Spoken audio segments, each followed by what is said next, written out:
नमस्कार दोस्तों, जैसा कि आप लोगों ने पहले ही देखा कि हमने हमारे चैनल पर प्राइमरी लेवल की 2021 की सीटेट की प्राइमरी लेवल का आंसर की अपलोड किया है, जिसमें कि सबसे पहले हमने ऐड किया है सीडीपी को। तो सीडीपी के बाद मतलब चाइल्ड डेवलपमेंट के बाद अब हम गणित का आंसर की अपलोड कर रहे हैं, जिसमें कि सबसे पहला क्वेश्चन है। हम लोग आपके समय को ज़्यादा महत्व देते हुए आपके समय को ज़्यादा नहीं ख़राब करेंगे, तो सबसे डायरेक्टली आंसर बताते हुए चलेंगे। पहला क्वेश्चन है आपका, निम्नलिखित क्रियाकलापों में से किससे विद्यार्थियों में त्रिविम विवेचना दिक्स्थान की समझ विकसित होने की संभावना सर्वाधिक है। तो सबसे पहला सटीक आंसर जाएगा वो होगा आपके चौपड़ आकृतियों को पहचानना। उसके बाद सेकंड क्वेश्चन है आपका, मतलब 32 क्वेश्चन है, बच्चों को भिन्न की संकल्पना पढ़ाने के लिए निम्नलिखित में से क्या अत्यंत उपयुक्त है। तो इसमें सबसे उपयुक्त होगा क्विजनेयर की छड़ें, जो कि आप लोगों ने बचपन में भी खेल रखी हैं। तो क्वेश्चन नंबर 33, गणित की प्रकृति के विषय में निम्नलिखित में से कौन सा कथन सत्य नहीं है। तो गणित की प्रकृति के विषय में कौन सा कथन सत्य नहीं है। तो इसके लिए गणित में विचारों के सही संचारण के लिए विशेष शब्दावली का प्रयोग होता है। तो यही सबसे सटीक आंसर होगा, क्योंकि कोई विशेष शब्दावली का प्रयोग नहीं होता है। तो अब हम चलेंगे क्वेश्चन नंबर 34 की तरफ। एक चीज़ और, आप लोगों ने देखा होगा कि इस पिछली बार वो बच्चों ने ढेर सारी गलतियां कर दी होंगी, जो नहीं को समझ नहीं पाए थे, क्वेश्चन को डायरेक्टली ऐसे सॉल्व कर दिए थे।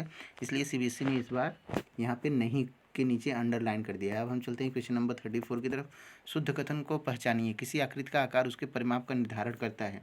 सबसे सटीक आंसर यही है, तो इसके अलावा हम किसी ऑप्शन पर जाएंगे नहीं।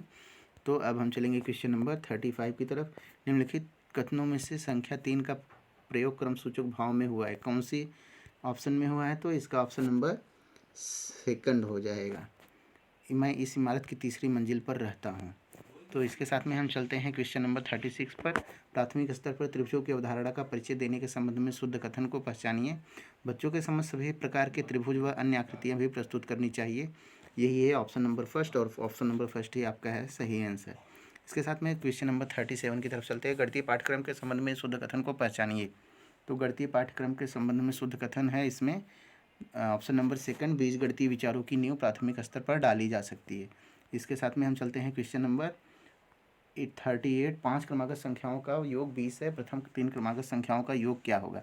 तो इसमें प्रथम 3 क्रमागत संख्याओं का योग ज्ञात करना है आपको, जैसा कि आप लोगों ने भी सॉल्व किया होगा, और मैं भी बता देता हूँ कि वो 5 क्रमागत संख्याएं हैं 2, 3, 4, 5, 6। तो इसमें से 2, 3, 2, 5, 5, 4, 9, 9, 5, 14, 14, 6, 20 हो गया। तो 3 क्रमागत संख्याएं हैं 2, 3, 4। 2, 3, 4 को ऐड करने के बाद 3, 2, 4, 3, 2, 5 और 4, 9 आ गया, जो कि आपका ऑप्शन नंबर थर्ड है, यही आपका सटीक आंसर है। तो इसके साथ में हम चलते हैं क्वेश्चन नंबर 39 की तरफ। एक विभाजन के प्रश्न में भाजक भागफल का 5 गुना है और शेषफल का दुगुना है। यदि शेषफल 5 है तो संख्या क्या होगी। तो मतलब अगर शेषफल कितना है, शेषफल 5 है, तो 5 का दुगुना है तो 10 हो गया, मतलब भागफल 10 हो गया। अब क्या बोल रहा है, अब बोल रहा है कि मतलब अब बोल रहा है शेषफल का दुगुना है, तो मतलब भागफल का 5 गुना है, भागफल का 5 गुना है। तो इसको आप लोग पूरा सॉल्व करेंगे, जैसा कि मैंने सॉल्व किया है। तो इसका ऑप्शन नंबर 25, मतलब ऑप्शन नंबर 4 जो है इसका सही आंसर आएगा। वो आप लोग सॉल्व करके देख लोगे, यहाँ पे मतलब अच्छे से सॉल्व नहीं हो पा रहा है, इसके लिए मैंने सॉल्व नहीं किया। तो इसमें निम्नलिखित भिन्नों में से सबसे बड़ी और दूसरी सबसे बड़ी भिन्न क्रमशः कौन कौन सी हैं। सबसे बड़ी और दूसरी सबसे बड़ी भिन्न क्रमशः कौन कौन सी हैं। तो इसको सॉल्व करने के लिए सबसे इजी मेथड ये होगा आपका कि यहीं पे आप ऐड कर लो, सॉरी ऐड नहीं, डिवाइड कर लो। 6 को मतलब 5 को 6 से डिवाइड करेंगे तो मतलब वो होगा, तो 6, 5 का कितना होगा। जब ये सबसे पहले डेसिमल जाएगा, फिर डेसिमल के बाद में 50 हो जाएगा, तो वो 6, 8 जा 6 48, यहाँ पे 0.8 हो जाएगा।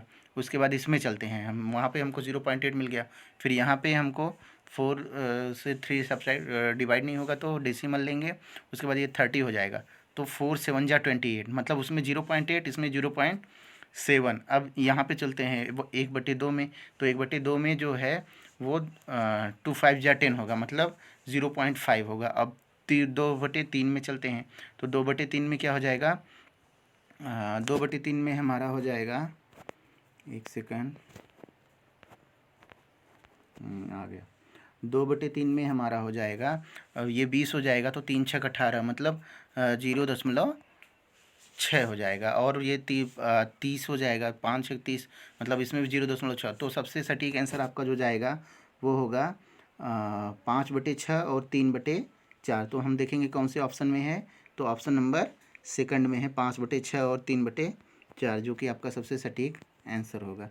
अब हम चलते हैं क्वेश्चन नंबर 41 की तरफ। तो 41 क्या है, एक वर्ग के रूप में तार 144 सेंटीमीटर स्क्वायर का क्षेत्रफल घेरती है। यदि इसी तार को एक आयत के रूप में, यदि इसी तार को एक आयत के रूप में, एक सेकंड, हाँ, यदि इसी तार को एक आयत के रूप में मोड़ा जाए जिसकी लंबाई 16 सेंटीमीटर है, तो कितना क्षेत्रफल घेरा जा सकेगा। तो इसको सॉल्व करने के बाद हमारा सही जो सटीक आंसर आएगा वो होगा 128 सेंटीमीटर स्क्वायर। अभी हम इसको सॉल्व नहीं कर सकते हैं, तो ऑप्शन नंबर आप करेक्ट कर लो अपना, अगर जिन्होंने सही किया है 128। तो इसके बाद हम चलते हैं क्वेश्चन नंबर 42 पे। तो क्वेश्चन नंबर 42 हमारा है, 1 सेंटीमीटर गुणे 1 सेंटीमीटर वाले 48 छोटे वर्गों को कुल कितने प्रकार से व्यवस्थित किया जा सकता है। तो इसको जब भी हम सॉल्व करेंगे तो हमारा ऑप्शन नंबर क्या सही हो जाएगा, इसमें हमारा ऑप्शन नंबर 4, जो कि 5 तरह से किया जा सकता है। कितने तरीके से, 5 तरीके से किया जा सकता है। अब हम चलेंगे क्वेश्चन नंबर 43 की तरफ।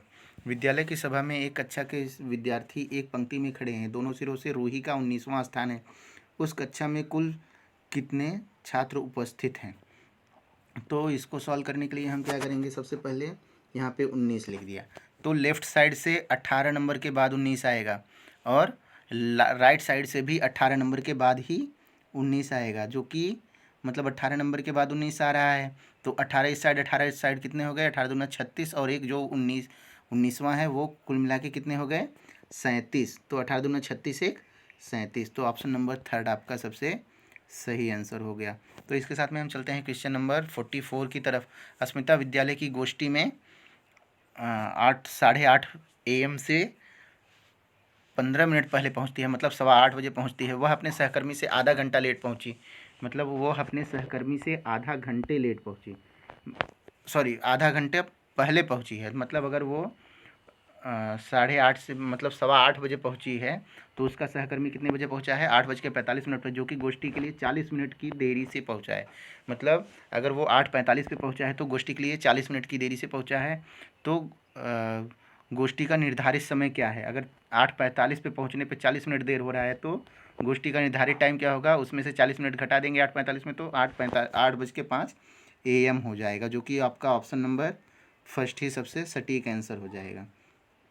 तो विभिन्न, उसके बाद नेक्स्ट क्वेश्चन है हमारा, विभिन्न स्टेशनरी वस्तुओं की नीचे दरें दी गई हैं। क्रेयॉन का एक पैकेट 15 रुपये 50 पैसे, पेंसिल का एक पैकेट 14 रुपये, स्केच पेन का एक पैकेट 22 रुपये 50 पैसे, एक कैंची 17 रुपये, एक रबड़ 2 रुपये, चमकीले कागज़ की एक परत 2 रुपये 50 पैसा, सजावटी स्टिकर का एक पैक 5 रुपये।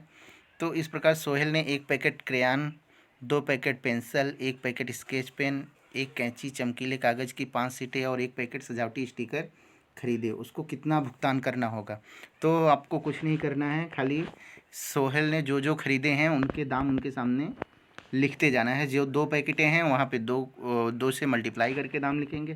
तो इसमें आपका सबसे सटीक आंसर जो जाएगा वो होगा ऑप्शन नंबर 4। तो इसके साथ में हम चलते हैं क्वेश्चन नंबर 46 की तरफ। एक संख्या 100 के आधे से अधिक है, यह 6 दहाई से अधिक है। 6 दहाई मतलब 60 से अधिक है। किससे अधिक है, 60 से अधिक है, और 8 दहाई से कम है, मतलब 60 दहाई से 8 दहाई के बीच में है, 8 दहाई से कम है। इसके अंकों का योग 9 है, इसके अंकों का योग 9 है। इसका दहाई का अंक इकाई के अंक का दोगुना है। अब हम ऑप्शन में चलते हैं। इसका 8 मतलब 6 से मतलब 8 दहाई से कम है, इसके अंकों का योग 9 है। तो हम आप इसमें चलेंगे, सबके अंकों का योग 9 है, लेकिन 60 से 80 के बीच में होना चाहिए। तो इसमें 72 और 63 जो हैं वो 80 के बीच में हैं। तो इसका दहाई का अंक इकाई के अंक का 2 गुना है, तो 2 दूना 4, ये 72 नहीं होगा, तो 3 दूना 6, मतलब ये आपका ऑप्शन नंबर थर्ड, 6 3 9 भी हो रहा है और 3 दूना 6 भी हो रहा है, तो ये ऑप्शन नंबर थर्ड आपका सही है, 63। अब चलेंगे हम क्वेश्चन नंबर 47 की तरफ। एक पाँच अंकों वाली संख्या में 100वें स्थान का 10,000वें स्थान के अंक का 3/4, मतलब 3/4 है, और 10वें स्थान का अंक 100वें स्थान के अंक का 2/3 है। 10वें स्थान का अंक सबसे छोटी अभाज्य संख्या का वर्ग है और 1000वें स्थान का अंक एक अंक वाली सबसे बड़ी अभाज्य संख्या है। तो इस 10वें स्थान का अंक सबसे छोटी अभाज्य संख्या का वर्ग है और 1000वें स्थान का अंक एक अंक वाली सबसे बड़ी संख्या है। यदि इकाई स्थान का अंक सबसे बड़ी एक अंक वाली विषम संख्या है तो संख्या है। तो इसको पूरा आप जब भी लिखेंगे तो इसका सबसे सटीक आंसर जो जाएगा वो जाएगा 87,649, मतलब ऑप्शन नंबर सेकंड आपका सटीक आंसर होगा। अब हम चलेंगे क्वेश्चन नंबर 48 की तरफ। एक रेलगाड़ी पटना से 30 मई 2020 को 23:40 पर घंटे पर चलती है और मुंबई 1 जून 2020 को 5:15 पर पहुंचती है। रेलगाड़ी की यात्रा का कुल समय कितना है? सबसे पहले आपको यह सोचना है कि मई जो है वो कितने तारीख का महीना है, कितने दिनों का महीना है। तो सबसे पहले आपने देखा कि मई 31 दिनों का महीना है, तो इसमें 30 और 31, मतलब 30 तारीख 23:40 से 31 तारीख 23:40 तक 24 घंटे हो गए। उसके बाद 1 तारीख को 5:15 पे, मतलब उसी में कितना और ऐड कर दिया आपने, 5 घंटे 15 मिनट ये और 20 मिनट वो, तो मतलब 29 घंटे 35 मिनट। तो इसमें आपका जो सटीक आंसर जाएगा वो जाएगा ऑप्शन नंबर थर्ड की तरफ, 29 घंटे 35 मिनट। आपको खाली समय को ऐड कर देना है, बस आपको समय पता चल जाएगा। इसके बाद नेक्स्ट क्वेश्चन है आपका, 16 लीटर धारिता वाली एक बाल्टी पूर्ण रूप से पानी से भरी हुई है। बाल्टी के इस पानी को छोटे छोटे बर्तनों में भरा जाना है। बाल्टी में भरे समस्त पानी को एक मग द्वारा 50 बार पूर्णतया भरकर छोटे छोटे बर्तनों में स्थानांतरित किया जाता है। तो मग की धारिता क्या होगी?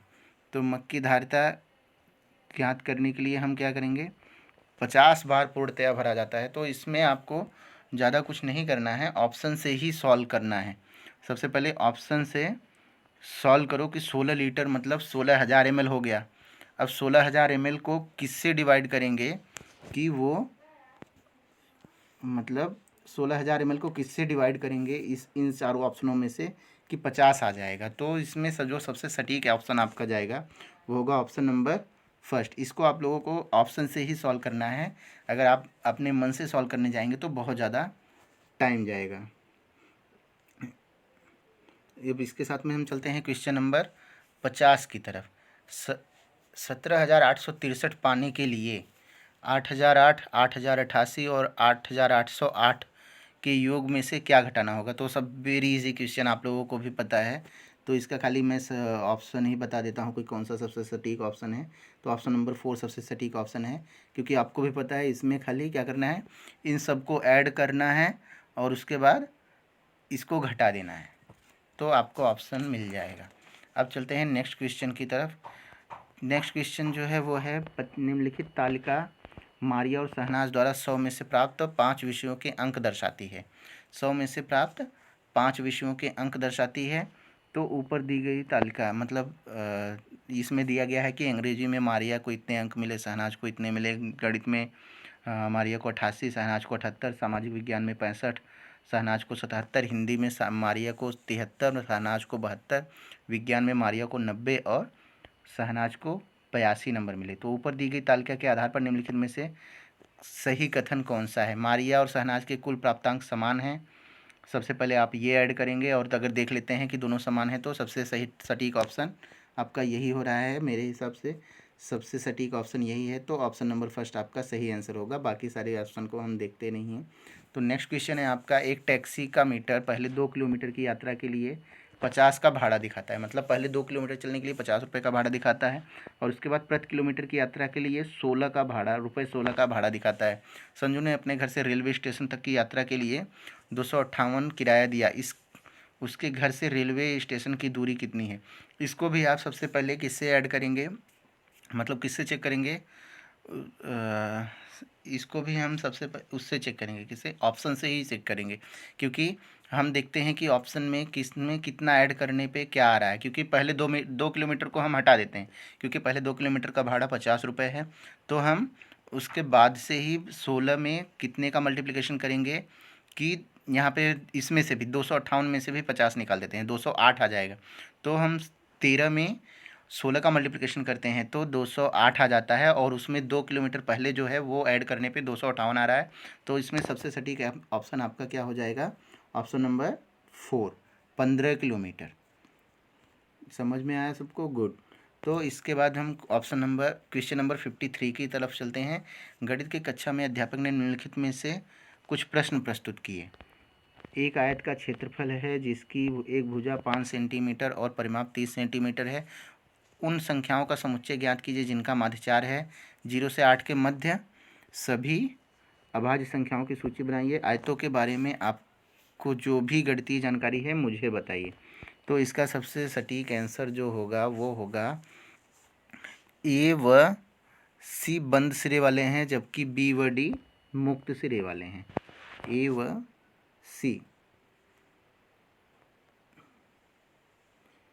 सी बंद सिरे वाले हैं। कौन सा ऑप्शन है? यस, ऑप्शन नंबर फर्स्ट ही आपका करेक्ट ऑप्शन होगा। तो इसके साथ हम क्वेश्चन नंबर 54 पर चलते हैं। गणित के शिक्षण अधिगम संदर्भ में निम्नलिखित में से कौन सी प्रक्रिया वांछनीय है? तो इसमें गणित के शिक्षण संदर्भ में सबसे वांछनीय जो प्रक्रिया है वो है आपकी संकल्पनाओं की अंतर्दृष्टि को समझना और संकल्पनाओं की अंतर्दृष्टि को समझ को प्रोत्साहित करना चाहिए। तो सबसे सटीक आंसर जो होगा वो होगा आपका ऑप्शन नंबर 3। इसके साथ में हम चलते हैं नेक्स्ट क्वेश्चन पे। रोहित ने अनुभव किया कि वर्ग एक समचतुर्भुज और एक आयत दोनों ही है। वह वैन हिल के मानस चिंतन के कौन से चरण में है? तो वह वैन हिल के मानस चिंतन के चरण 1 में है। चरण 1 में है। तो ये आपका पेडागॉजी का क्वेश्चन है। तो इसके साथ में क्वेश्चन नंबर 56 की तरफ चलते हैं हम। गणित के शिक्षण अधिगम पर निम्नलिखित में से किसका प्रभाव होने की संभावना न्यूनतम है? तो सबसे कम प्रभाव जिसका होगा वो होगा मूल्यांकन के परिणामों के प्रयोग से शिक्षण में परिवर्तन करना। तो यही प्रयोग सबसे कम, इसकी संभावना सबसे न्यूनतम है। अब हम नेक्स्ट क्वेश्चन की तरफ चलते हैं। तो नेक्स्ट क्वेश्चन है हमारा,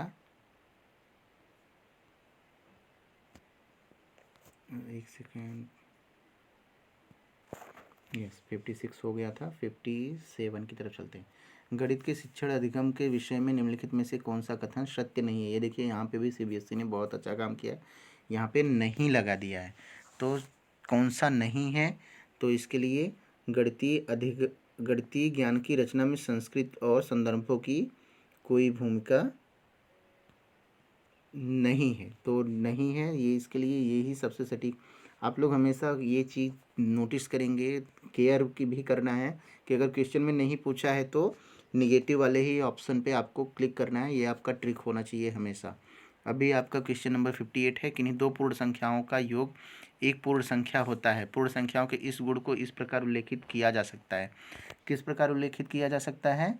तो इसका ये होगा संवरक नियम। कौन सा होगा? ऑप्शन नंबर सेकंड होगा, संवरक गुण। गुड। तो इसके साथ में हम चलेंगे क्वेश्चन नंबर 59। प्राथमिक स्तर पर गणित पढ़ाने के लिए निम्नलिखित में से कौन सा पहलू अत्यंत महत्वपूर्ण है? तो प्राथमिक स्तर पर गणित पढ़ाने के लिए सबसे अत्यंत महत्वपूर्ण पहलू क्या है? गणित को बच्चों के जीवन के अनुभवों का भाग बनाना। जब तक आप एक टीचर के अकॉर्डिंग आप गणित को बच्चों के लाइफ से नहीं जोड़ पाएंगे, तब इसीलिए बच्चों को गणित हमेशा टफ लगती है, क्योंकि उनके टीचर जो होते हैं वो उनके लाइफ से गणित को ऐड नहीं करते हैं। तो क्वेश्चन नंबर 59 का सेकंड ऑप्शन आपका एकदम सटीक आंसर होगा। तो इसके साथ में लास्ट क्वेश्चन है जो कि आज हमारे चैनल का और मैथ का भी। तो इसके साथ में क्वेश्चन नंबर 60 क्या है, प्राथमिक स्तर पर संख्याओं को पढ़ाने के लिए निम्नलिखित में से कौन सा कथन सत्य है। तो कौन सा कथन सत्य होगा आपका, प्राथमिक स्तर पर संख्याओं को निम्नलिखित में से कौन सा कथन सत्य है, संख्याओं की